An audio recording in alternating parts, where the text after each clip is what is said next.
If I were to ask you to think about your good friends, the ones whom you like, and write down what do you like about them, 95% of the people will put down on number one, attitude.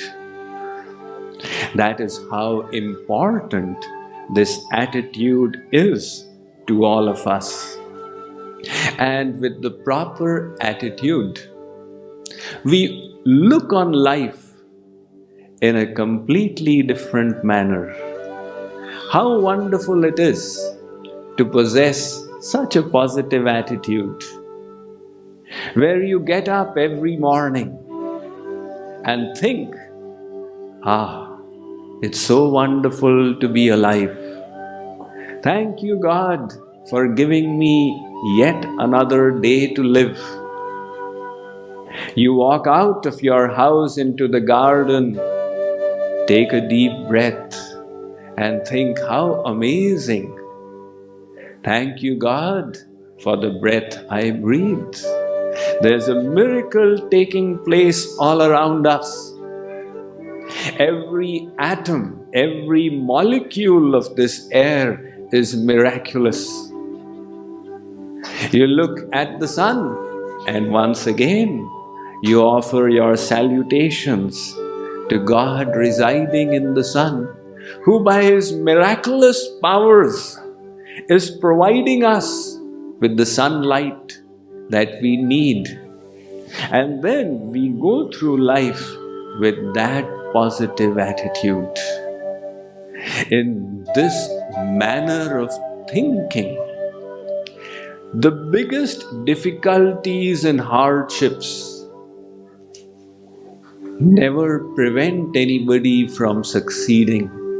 These people who have been the most successful in human history, despite having so many difficulties in life.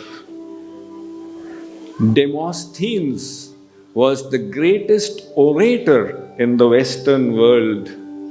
In his youth, he used to stutter. Despite that difficulty, his positive attitude carried him forth. Homer, the writer of the greatest Western epics, Iliad and Odyssey, was blind. Julius Caesar was an epileptic. Charles Dickens was lame. Plato, the greatest philosopher of the Western Hemisphere, was a hunchback. If we look at the personalities in Indian history who achieved exceptional greatness, we have Surdas, who was born blind, and yet he wrote 25,000 poems in devotion to Lord Krishna. Mirabai was a widow, and she was oppressed by her relatives, yet she wrote such sweet poetry in devotion, which is celebrated all around India even today. Kabir Das was of unknown parentage. Narsi Mehta had his house burnt along with his entire family. But these difficulties did not prevent their souls from blossoming. This positive attitude leads to joy from within. And that kind of joy can never be taken away from us. So, to make our lives a success, it is important to cultivate the mind. And when the mind is cultivated, we naturally work in a productive manner. So, how do we reach this stage of productivity?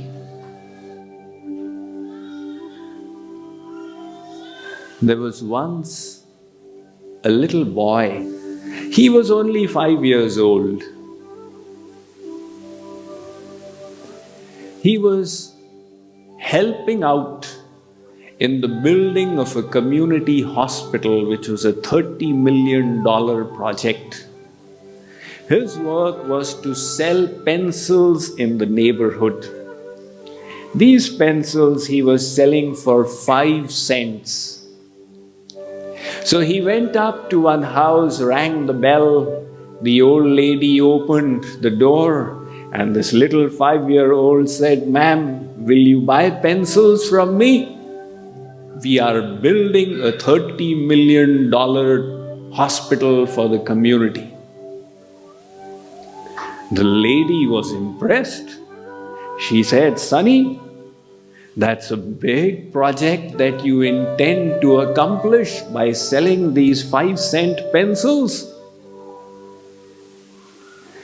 The boy said, "Ma'am, I am not in it alone. You see that boy on the other side of the street? He is also doing it. He is also selling pencils for 5 cents. We are partners in this project." So he is so excited. He is not alone.